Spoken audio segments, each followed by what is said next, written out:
to the Wealth Witches podcast. I'm your host, Katelyn Magnuson, and I am very excited for our special guest today, Sheridan Ruth. A little bit about Sheridan.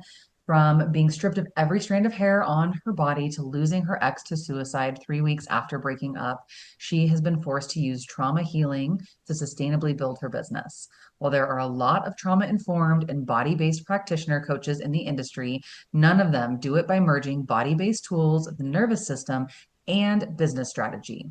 She can help combine the nervous system with business strategy to increase profit and decrease anxiety, even when traditional methods haven't worked. Sheridan, I'm really excited. And I know today we're talking all about using your nervous system regulation to decrease money anxiety, which I know a lot of our listeners have, and how to use that to make better decisions. So, welcome.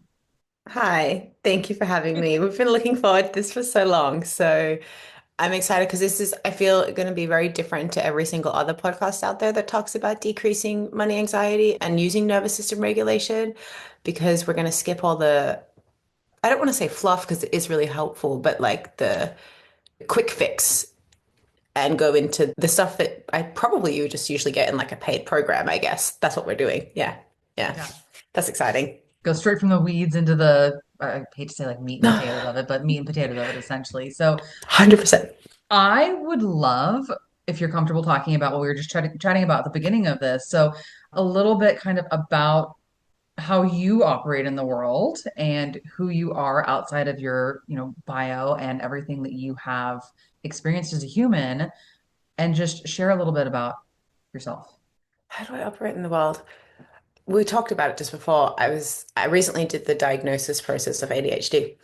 And part of that is like going back and looking at your school reports and those things. And it was really interesting because one of the things that we did when I was a kid was we had everybody in year 6 write a letter and tell each person in the classroom what their favorite thing was, Okay. right? And it was so incredibly invigorating to go back and see all of these qualities that I still have inside of myself that I kind of forgotten it was. And so it's like Sheridan, like she's so curious and she's always really interested in other people and she's great at making people feel really heard and she's really great at like problem solving and she's really like you always make me and she's really resilient and you always have a really good attitude. And they were talking about how apparently I fell off a chair and like I just laughed and like got up and I think that that is probably the biggest thing is that I'm a problem solver and I'm extremely curious and I'm extremely good at making people feel really seen and heard and like really seeing the world from their point of view. And I'm like, that's who I am. And that's what has happened through my life. It's been some difficult things like everybody else listening here. I'm not special and we're not really special in all of the hard things that happen to us. Hard things happen to us, everyone. But something that I probably share with probably you and everyone else listening, given the topics of the podcast, is like we're creative and courageous problem solvers. Absolutely.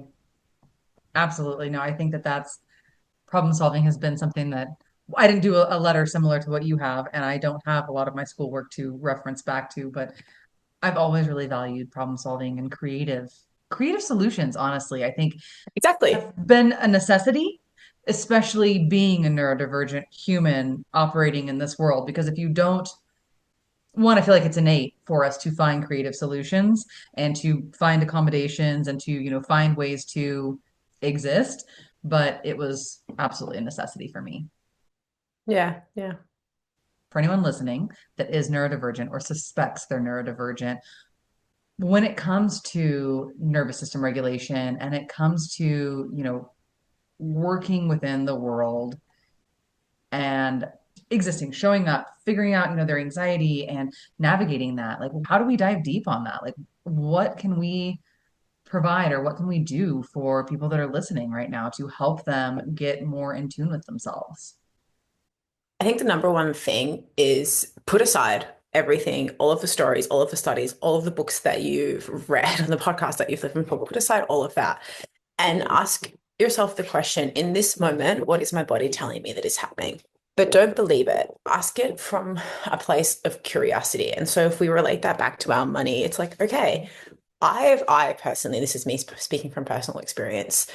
I was sometimes look at my money and my body, I get this tension in my chest and my stomach feels like it's going to collapse in on itself. And like, I've really, really gotten myself to look at the money. I've gone out for a coffee. I have done all of the things. I've gotten out of the house because I'm like, I'm going to look at my bank account today. And I'm going to make some decisions. I'm going to transfer some money into different accounts and I'm going to do the things. Or like, I'm going to do my profit and loss statement. I'm like, I'm going to do it. So when I finally do it and I sit there and I have this like sinking thing in my belly and this tension in my chest, and I have two choices in that moment.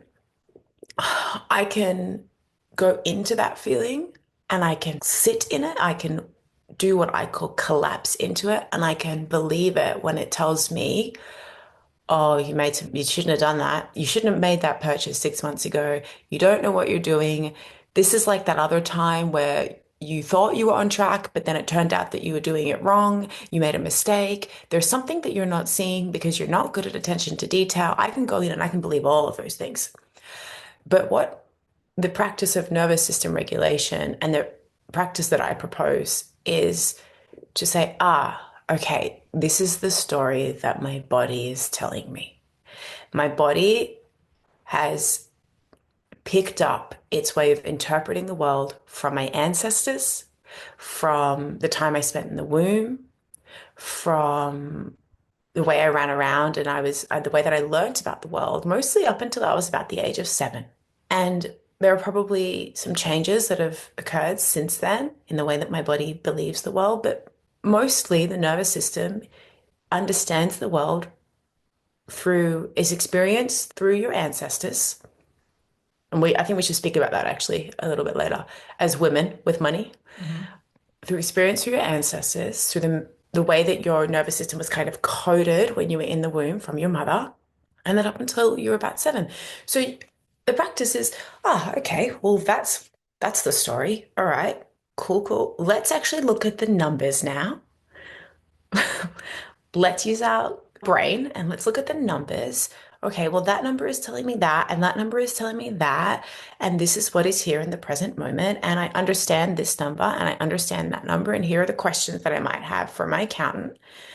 And cool. All right, moving forward and go and not make it wrong, not try to change it even. Just, okay, cool, it's different. Yeah. What do you think? Do you think that would be helpful for people? I do, because I think it is. I've never heard of it phrased as collapse into that feeling, but I do think that that so frequently is what tends to happen, that it's just this like, and you lean into it, collapse into it, versus like, can we just go like take a peek? Maybe actually look at the data that's here, the information that's presented, and like feel that out.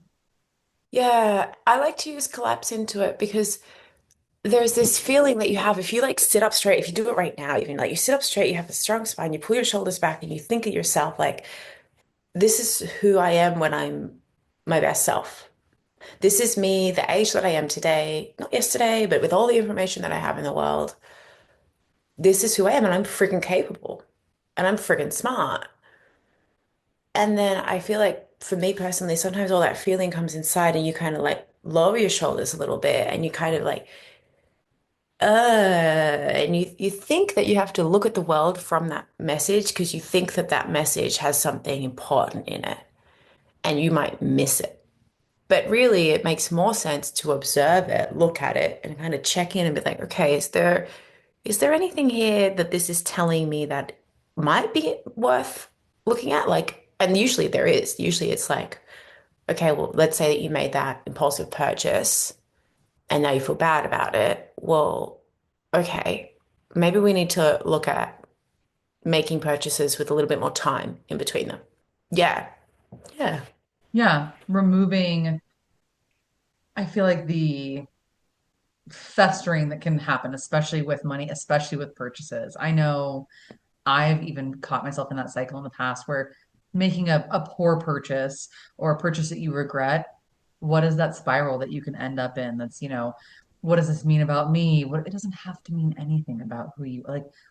it was something in time that you did, but like, how does that influence what you want to do in the future? Right. And it's like it gets to a very almost existential place of like everything is relatively meaningless. Yeah. Everything is meaningless. It means absolutely nothing. It means that you put money on a thing. And right now you're having an experience that tells me that you would rather not have done that. Okay, cool, but you did. So like let's move forward. And what do Yeah. we have to work with now? It Yeah, doesn't mean exactly. anything about you. Yeah. Yeah, no, I love that. That's definitely how I like to approach things at this point in time because frankly, it is at the end of the day meaningless in the grand scheme of things. Yeah. You know, how if we sit here and we fester and we, just stay in that space, I feel like it makes it I think it also makes it more likely for us to repeat things like that too. If you're sitting here and like in this, Yeah. again, to use your word, like collapsed state, and you're just hanging out and like, making a decision from that anxiety or that fear or that scarcity versus being able to, tap into like, okay, yep, where I'm at now, like, don't love this. Maybe like I've seen it happen with debt. Some people are really comfortable with debt. Some people are comfortable with personal debt. Some people are comfortable with business debt. Some people don't want any debt. And that can evolve and change as you go along throughout life too. And so maybe the you of 10 years ago was really comfortable with the debt, or was it a spot where that's what needed to happen in order to take care of your life? And maybe you're in a spot now where that's not the reality that you'd like. And so, yeah, we're not going to just be hard on ourselves. Like, what do we do to then like have this Yeah. new reality? Well, it also comes back to what shame feels like in the body and what your experience of the world is and your capacity to move forward is when you have shame, when you don't have shame. You know those moments where you have something that's kind of sitting on your chest and then you tell somebody about it and it's not a big deal and you feel like there's like a shoulder, like a weight lift off of your shoulders Mhm. and all of a sudden you have all of this energy and you can go and do things. Yeah. Yes. That is a lot of the time what happens with money. And when we talk about the nervous system regulation side of it, shame is probably one of the only emotions that, despite what Instagram influencers are telling you, do not go and process it in your body and move it around and sound it out and all that stuff because it is a socialized emotion, meaning your biology, the of how you experience it, is different to other what we might call core emotions, such as fear and joy.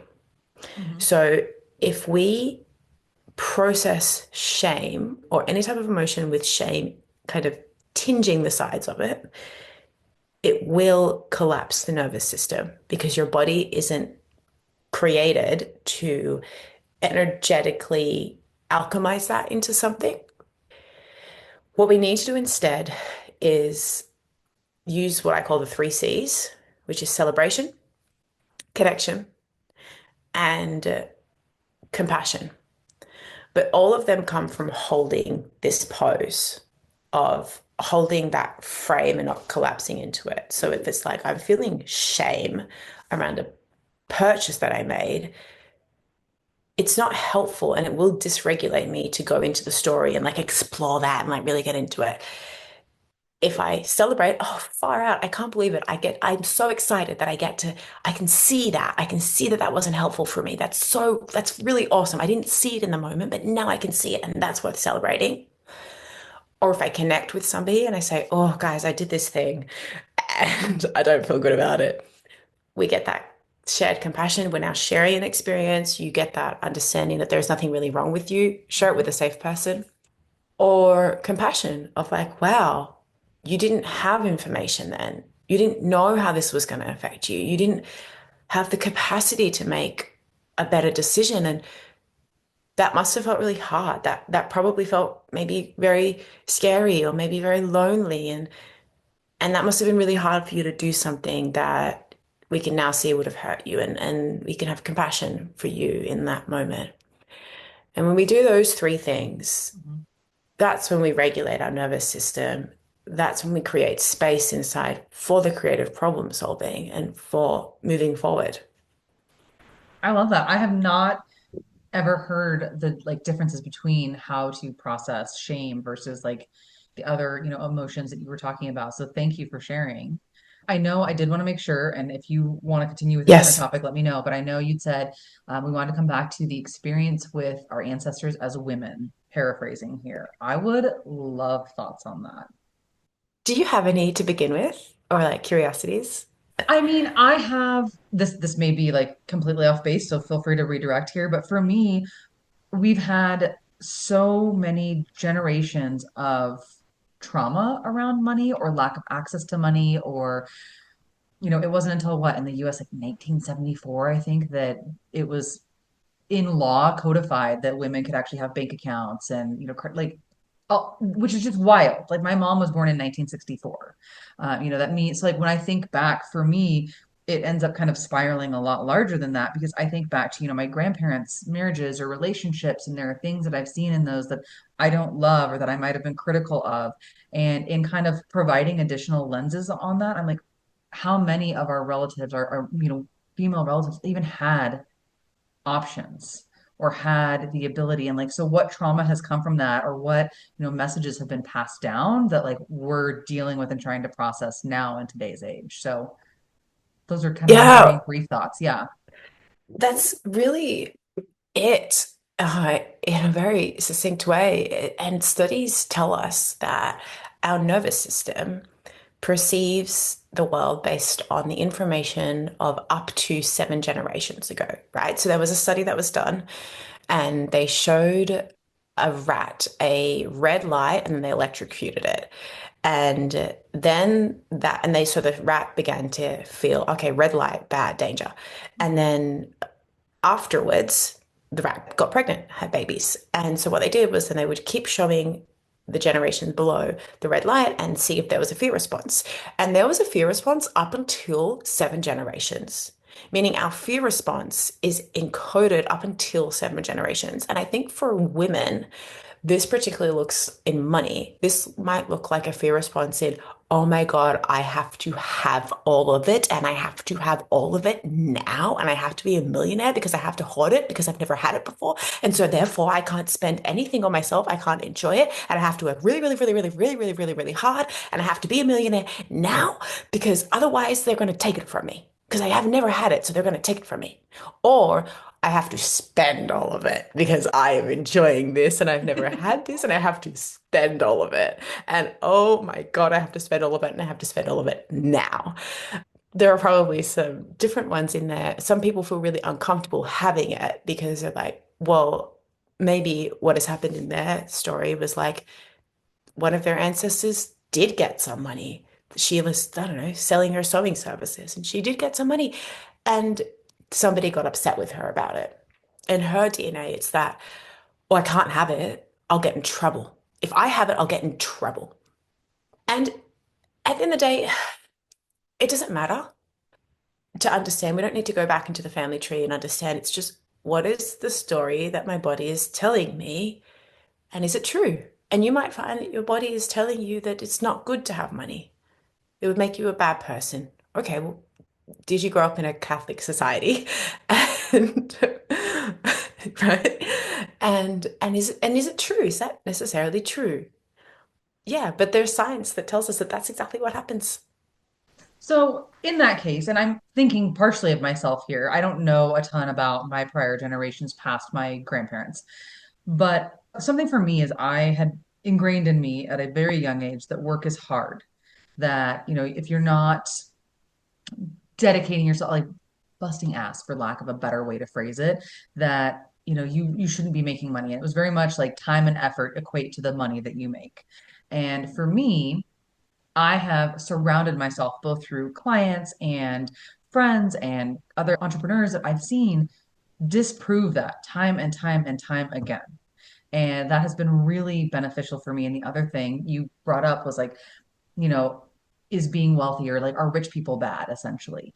And I have a few clients that I have seen that have a significant amount of money compared to the average human. And it has been one of the most enjoyable journeys to watch them do amazing things with their money, and the Yeah. support and the love and the opportunities and the kindness that they've been able to put out into the world. makes me as like really has been healing, but makes me as an individual want to have more money to be able to provide experiences and to be able to provide that level of support and impact for others in the world. And that's been very interesting for me. So, one, I kind of like your thoughts on if you don't, we're not doing this deep dive into 7 generations back necessarily, right? And like being able to get everyone's money trauma and money story from it. But if you have things coming up, like what are ways to be able to work through those or disprove those or, sort of like I think you said earlier, alchemize those? Yeah, there's a real necessity to have what we would call that kind of embodied experience of the opposite. I recently read a book, it'll be out in a couple of months, Mhm. called Somatic Intelligence to Success. And it's this fiction, non-fiction story. But spoiler for the book, so you'll read it, but spoiler is that we need to take action from a new space and a new story. We have to assume, almost with naivety and almost with innocence, okay, right, okay, well, let's explore. What would I do if the goodness of my heart wasn't dependent on the money in my bank account? What if maybe, let's play with this, maybe, and this is radical, and I'm not saying it's true, but what would I do if it was like the more money I had, the more good I am? Like the more good I can create. If that was true, what would I do? And you have to then take action from that space and then see that reflected back to you. So you have to consistently take action. So in that specific thing, if I was to take action from that place and I really, really ground into it, I'd probably go and the more good I am right now, I would like work more today, probably. I would make some more money and then I would probably go spend it in a really lovely way and like maybe not I'm not necessarily saying I would donate it, but like I might spend it on something on like a small business that's really important to me, or I Mhm. might give it to somebody, or I might just do something good with it. There's like an arts community here that really needs some funding. I would probably give it some money. But then I would have to see reflected back to me, oh, I spent my money and I did a really good thing and I was able to support these people. And that's because I did that work and that's because I got that money. And so we have to take action based on this new truth, even when we don't believe it, so that we can see it back to us. And in order to take action, oftentimes we have to take care of the parts of ourselves that don't want to take action or don't want to believe that. And I am trained in internal family systems and somatic parts work, and I find that really helpful, particularly if you have a neurodivergent brain or if you're healing from trauma. So I was diagnosed with complex PTSD, and this is like the thing that's helped me make sense of my thoughts in my mind. So it's going inside and it's like, okay, well, right, okay, cool. I can be a good person and still make money. I can make money and still be a good person. And there might be a part of me that's like, fuck off, you cannot. Everyone's going to hate you. Everyone is going to hate you. Think of all the things your community is going to say. They're going to think you're selfish. They're going to think that you're too much. You're too hardworking. You spend too much time doing it. No, they're going to hate you. They're going to say so many things. And then there's going to be another part of me that might be like, oh, I can't think of one right now. Do you have one? I mean, that's the one that always comes up for me when I start thinking about it. Yeah, that's the one that you said is literally the one that always comes up for me is like who do you think you are to be doing this? Like what makes you special? What makes you like uniquely, adept at doing this? Yeah, and then there's another one that sometimes comes up for me. It's like, okay, well, if that's true, but like you're gonna fuck it up. You're gonna make the wrong decision. Like even if that is true, you're gonna mismanage your money in some way. You're gonna make the wrong decision.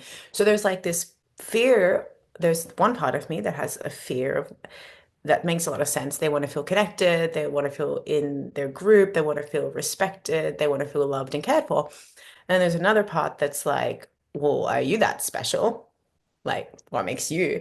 And then maybe there's another part that's like, well, even if that is true, you're not very good at decision making and you tend to make mistakes. So, not really a good idea.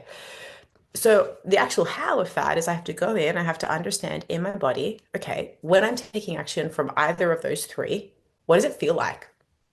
And then I have to zoom out and I have to say, okay, cool. Now, how do I care for each one of these? Fear seems like she wants connection. She cares about her community. She wants to know that her partner is going to love her.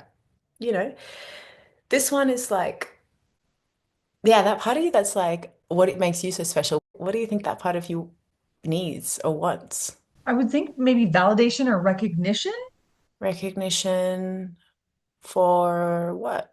like for recognition for having a unique take. Like for me, when I show up sometimes, because I'm like this isn't that special. Like, who's gonna think that this is really that valuable? 100%. And then you show up and people are like, oh my God, I never thought of it this way. And it's like, okay, done. I guess I should have shown up and done this. But like, I'm sitting here spiraling in my head about like, who the fuck's even gonna care? Like, does this really matter? So that's what, like, when I think of like validation Yeah, and yeah, yeah, yeah. recognition, yeah. Yeah, yeah, yeah. I have that part too. And it's like, it almost feels like that part of me wants to know the way that you see the world is really valuable, even if other people don't see it that way. Yeah. Yeah. So it's like, okay, she needs to know that she's valued and that her unique perspective is valued. And the other part probably needs to be affirmed back and believe that you can make good decisions. So now we have a practice of like, okay, well, I need to go and reinforce the belief that no matter what's happened in the past, I know how to make good decisions. Hmm. And I need to go and I need to really value myself and recognize myself of like, yeah, that was so cool. Nobody has ever seen it like that. And you know what? Even if they have, nobody's ever said it like you. Hmm. Like you did a great job. So it's that self-recognition. And it's also connecting with other people and bringing that fear maybe into the relationship and being intimate with it. And like, I really want to do this. And some people, I may not share a lot with them. I might have a boundary because maybe they do have their own judgments. That's them. Hmm. But maybe there are some people that I can share this with and say, I really want to do this thing. And I know it sounds silly, but like, I'm scared you'll hate me if I do it and bring it forward. And then take care of those three pieces of you but still take action. Hmm. I love that. That feels very doable to me as someone that has struggled with all of those little points that you just laid out. Yeah. I love that. Oh, yeah, that feels good.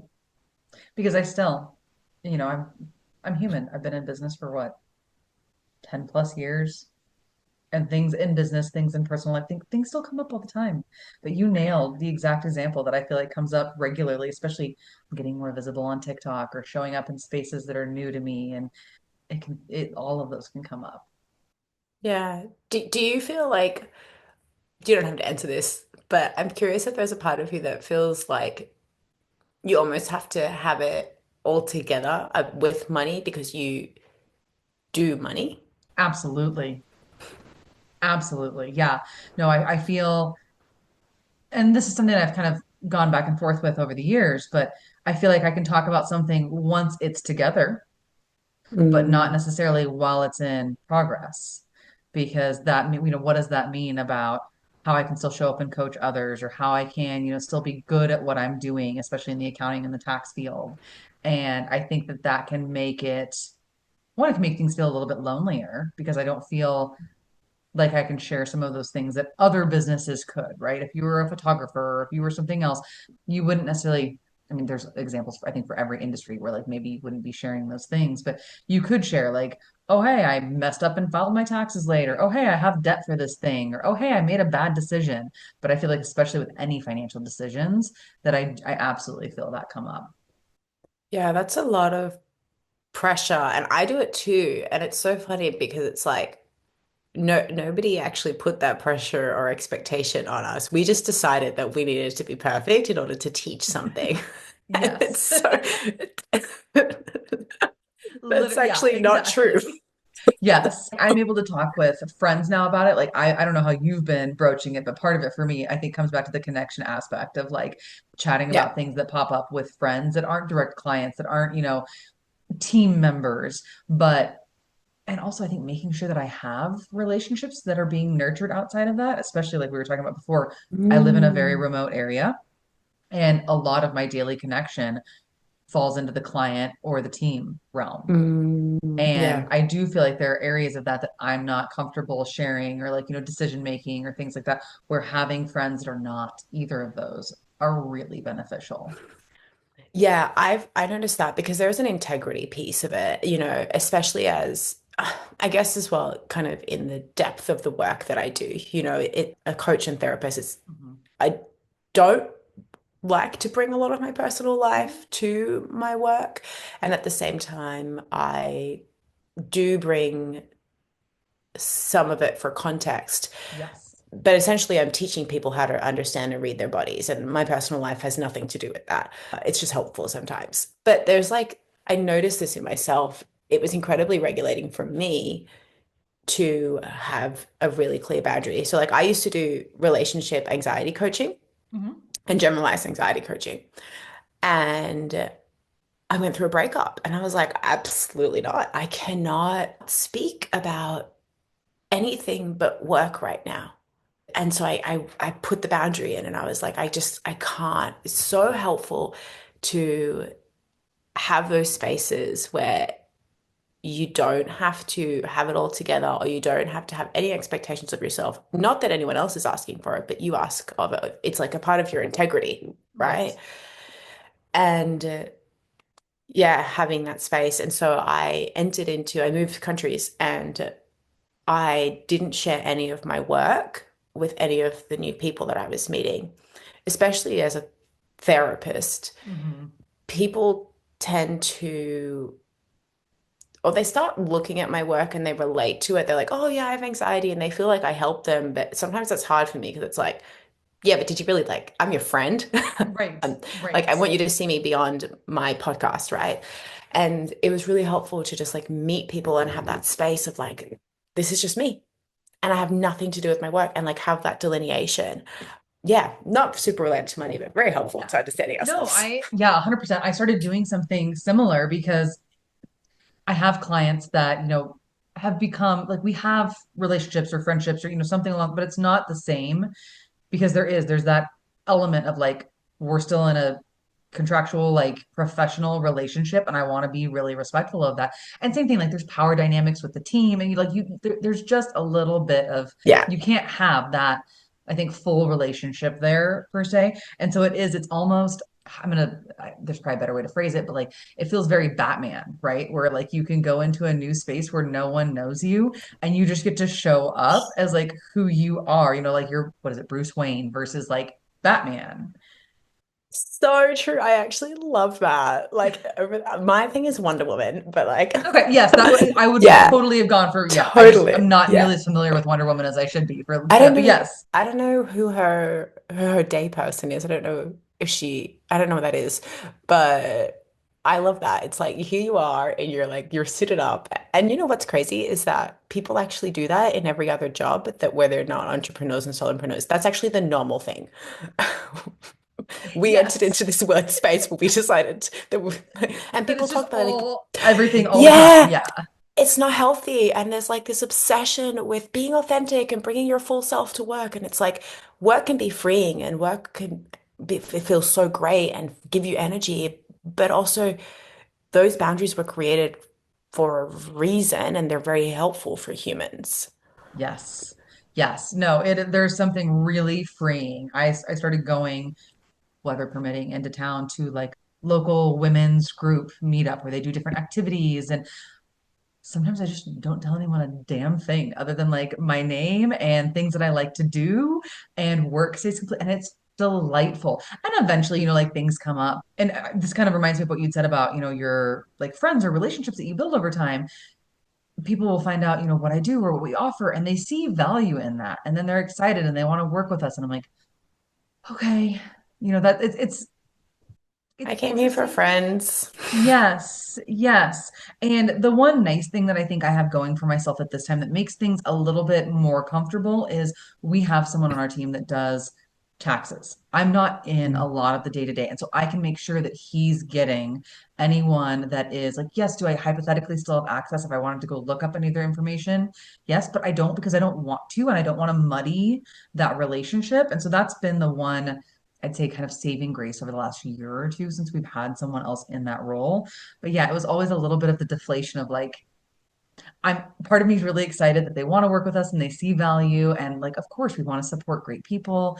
And I know we could help, but like, there's a little bit of mourning for the friendship dynamic that, potentially is going to change with that. Yeah, and it always I feel like it always comes back to that question of what do I need and how do I get it?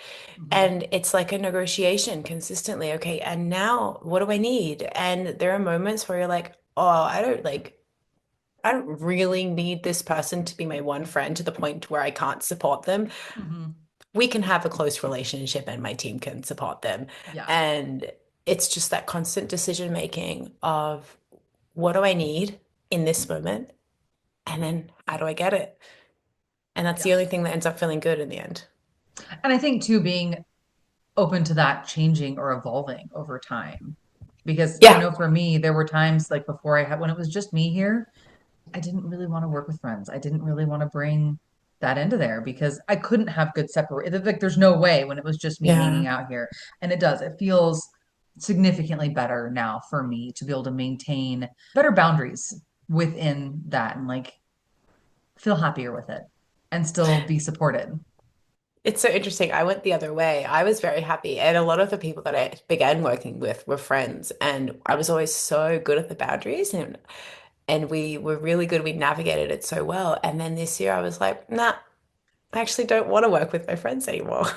I love you guys, but That's get so somebody else. interesting to me for you because one of my really good friends finished her PhD last year and she's a psychologist and she is like one, like I will never see any of my friends. I don't want that because everyone has a tendency because she's I feel like has an inclination for those conversations Yeah. anyways, that those conversations tend to come up more and it can be frustrating for her because she's like I'm not going to be here in a professional capacity. I want to be here in a friend capacity.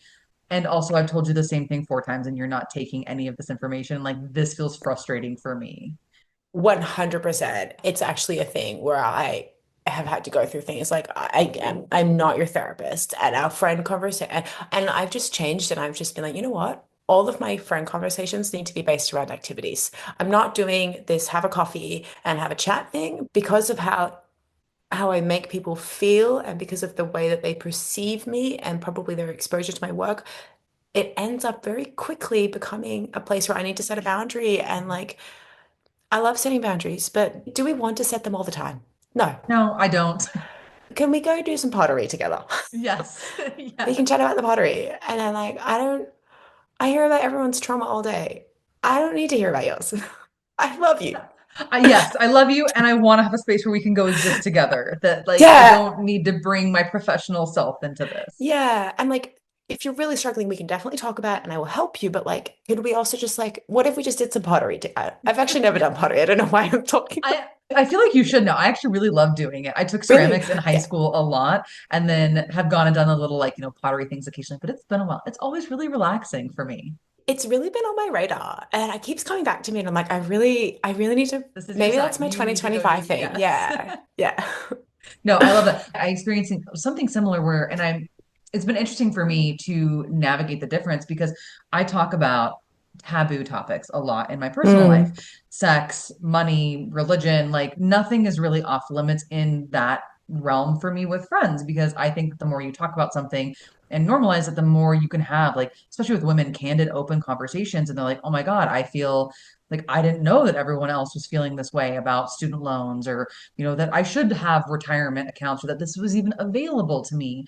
And it's interesting to like go from having those conversations, which are special interests of mine, mm. and then drawing the line between like, hey, I know we were talking about like Roth IRAs, and then I'm not going to sit here and like go do all of that and implement that for you while we're having a friend hangout. Like take that and go do that outside of like this specific time. And I have a couple of friends that are really good at navigating that and respecting it and like, hey, I heard about like XYZ and want to have a conversation about it. Love it. But they're always like, hey, if this is like getting into work territory, let me know because I don't want that to be what this Yeah. is. And that's really Yeah. nice to have. Because sometimes it is. It's like Yeah. really exciting and something that I'm passionate about. And like, let's absolutely have the conversation. But I don't want it to be work. I don't want to talk to you about how Section 179 is going to help you with your, car expense. Like, I would rather Yeah. absolutely shut my hand in a book or something for the day. Like, Yeah. So yeah, Yeah. that's been really nice. And to see like friends that Yeah. I have that are learning to like navigate that with me and like have a nice experience. And that is really nice. And it's also really beautiful to have people around who understand that that changes and that sometimes you're just interested in it and you like want to Yeah. talk about it. And it's a gift that they can talk about it with you. And then I'll name with some friends.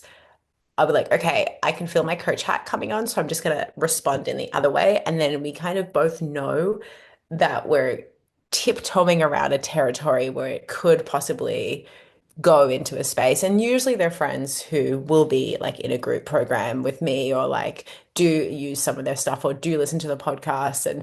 And we might actually come back in a professional setting and they'll be like, so remember how I was telling you about that thing and you said like, can you share with me what you were actually thinking? And I'm like, okay, yeah. Yes. But it's really good to have that spaces. And I think that as we grow up, we get better Hmm. at respecting and navigating Absolutely. and understanding each other. Yeah. Yeah. Yeah. I know I definitely have. And I don't want to make it, neurodivergent versus neurotypical either, but I do feel like some of those boundaries, especially as we all get older, I feel like some of those interactions become easier with other neurodivergent individuals because they're navigating some of their own communication boundaries, especially like if they've been high masking for years and years and people pleasing and accommodating and not having them. And then you see them kind of start to figure out, like, oh, I need to be doing things that help me show up, that help me feel calm and protected and regulated. And they can recognize that in others around them, which has been really, like, just in my own friend group, really interesting. Yeah, and I think it's also as so on the body level of it, I'll go into my work mode. On the body level of it, we can only extend to somebody else something that we've experienced inside of ourselves. And you'll hear this as like, you can only love somebody as much as you love yourself. And it's cheesy, but it's really true.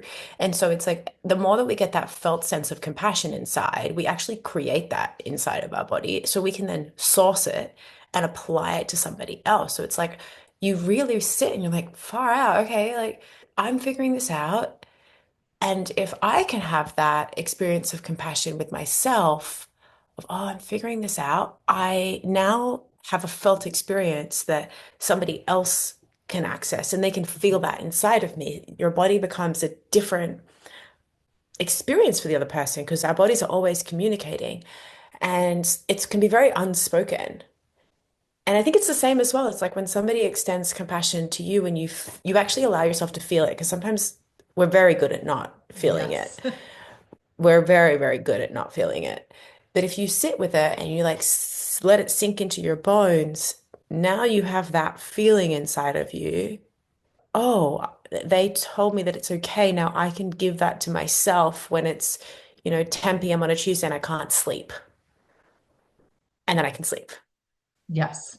Yeah, no, exactly. I think receiving it from somewhere, allowing yourself to actually implement it and exist in that space feels really good.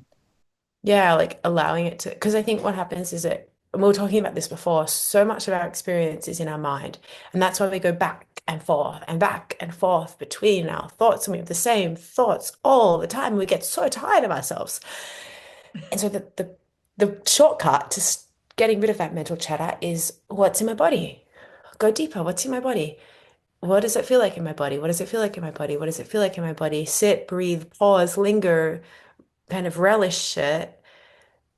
And I really like to think of it as it's like kind of trickling down into my muscles. Of, okay. And you got to go really slow. You have to go so slow of like, receive it. Okay, this person was not upset with me. I don't like, I set the boundary and they were not upset. Oh, okay. So this person wasn't upset with me. I set the boundary and they weren't upset. And almost do it 3 times, like, this person wasn't upset. Oh, and you got to do it those 3 times because you're like, what does that mean? Yeah, I'm going to roll that into my practice because I know that something that's happened with me, being with my spouse, has been really a fantastic experience over the last 12 years. And for me, I grew up in a household, I'm not going to get like super, super deep in it. We've talked about it a little bit on the podcast, but my household is a bunch of undiagnosed neurodivergence and a lot of lack of emotional regulation and their own battles and experiences. And that came with highly emotionally like tense situations, and what Yeah. that meant about you, and if you weren't doing something on someone's time schedule, like you're lazy, you're whatever. And for me, my husband grew up in a his own version of his household, and it was really interesting because I had so many, we're going to say, programming defaults, right? Where, hey, are you done with this glass? And it was a whole like flare up reaction of like, I'm going to get to that. I'm going to put it away. I'm going to load it in the dishwasher. Like I was almost done with it. Mm, He's like, no, I'm just asking because I'm loading the dishes. Did you want it left mm, out or were you done with it?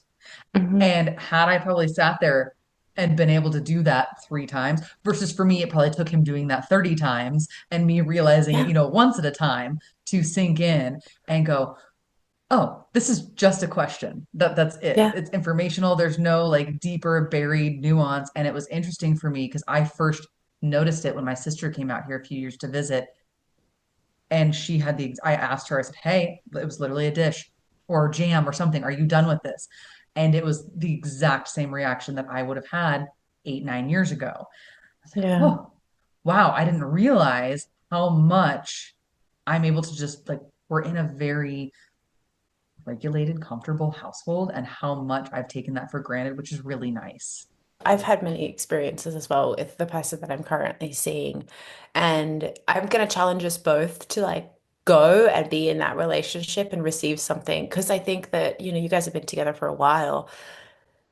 There's still things that they're extending that we haven't fully received. I'm saying we, I haven't been with this person for that long, but yeah, Literally regularly, at least something yeah, every quarter, every 6 months that pops up, or like I have a yeah, preconceived notion and I say something to him.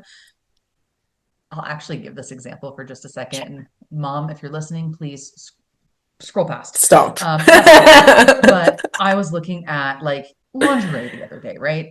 And I looked at it and I asked, him, I was like, hey, what do you think about this? And he's like, I mean, it's cute, but like I don't think it would be comfortable for you. And I was sitting here and I was thinking about it. I was like, that wasn't okay. And I like stopped for a second and I was like, huh, wow. Like absolutely none of Yeah. his experience was taken into like, and I really was taken aback for a minute. I was like, well, fuck. Okay, I had thanks. the same thing yesterday. I was like, so do you want me to pick you up in the airport? He's like, oh, babe, but it's like really early. Don't you think that you should sleep? And I was like, oh. And like he was totally serious about it. He's like, it's totally great. I'd love you to do it, but like I really want you to get some sleep. And I was like, so you're like it's a, like you really care about what I Yeah, need. yes, yes, yes. Even if it might like he's able to not center himself in it and like Yes. give it, He and it was didn't. like it was magical. Yeah, that it literally Yeah. happened. I think like 2 or 3 days ago. And I was like, huh, okay, okay, but Okay, we yeah, can find lingerie that is comfortable for me, but and uh-huh, you also like, uh-huh, huh? And you yeah, care about that. You want me to be comfortable, and then you also want to like it. And the first thing you're thinking of is my it's comfort, and the comfort. second thing you're thinking of is if you like it. Great Yeah, man.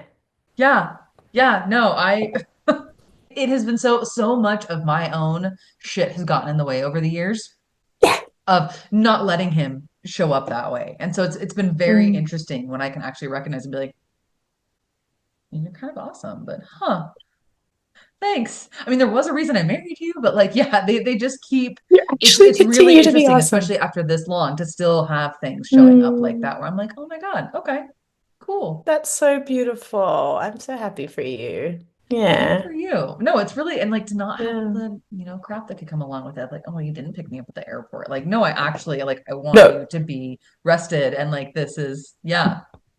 Yeah, yeah, yeah. And like it's better when you sleep for everyone. Yes. Yes. It's better when you're comfortable for the sex. Yes. It's Exactly. true. Yeah. No, yeah, it was really, really interesting to me. So yes, I That's absolutely that's really mirror that nice. experience.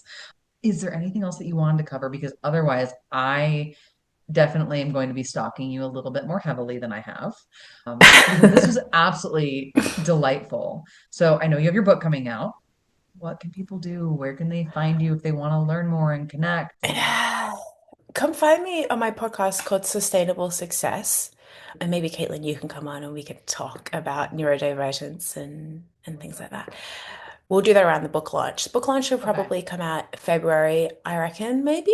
Yeah, we'll see. Okay. And yeah, come find me on the podcast, Sustainable Success. There's a really good resource I have, which I'll share with everyone, which you can Okay. find at sheridanruth.com/regulate. It is a way to regulate your nervous system without much time, privacy, or space. So they're like these little simple kind of secret things you can do when you're feeling overstimulated or overwhelmed, or you decided to go and work on your profit and loss statement and you're in a cafe and all of a sudden you're really overwhelmed and you don't know what to do. This is going to be your friend. Perfect. Uh, yeah. Not if that's ever happened to anyone that's listening right now. Yes. No, that's delightful. Okay. I'm really excited for that. And I would love to chat about that closer to the book launch. Yeah, I think do the that would be thing. delightful. Yeah, I'll make a Amazing. note. Yeah. Thank you so much. This is really a nice way to spend a Friday. That's why I like doing podcasts on Fridays for me because it's Yeah. just, it's Saturday for you. Yeah. Yeah, and it's like it's just the nicest way to start the day. I had like my coffee and I really enjoy that feeling of like kind of like starting the day with connection. It's so cool. Yes. Yes. No, Yeah. it is. Yeah. I had a call really early this last week at like 8 a.m. my time. I don't normally do calls until after 10. And it was with someone that I know is going to show up and like very much fill my cup. I was like, I will make an Mm. exception for you. I will Hmm. be there in my pajamas and we will, and like, I know I can do that. And it was so nice for the rest of the day. That's So, so yes, cool. Yeah, absolutely. you're Yeah, about to set my no, day up really well. yeah. I'm like, let's do this. This is, yes, this is nice. I will always make an exception. So, for that. Mm, But thank you. beautiful. Well, thank you. That's a wrap for this episode of the Wealth Witches podcast. I hope our magical money talks have left you feeling empowered and inspired. Remember, wealth isn't just about dollars in the bank, it's about abundance and financial freedom in all aspects of your life. I'm Katelyn Magnuson, encouraging you to keep challenging the status quo and embrace your inner witch on this financial journey. Until next time, stay magical.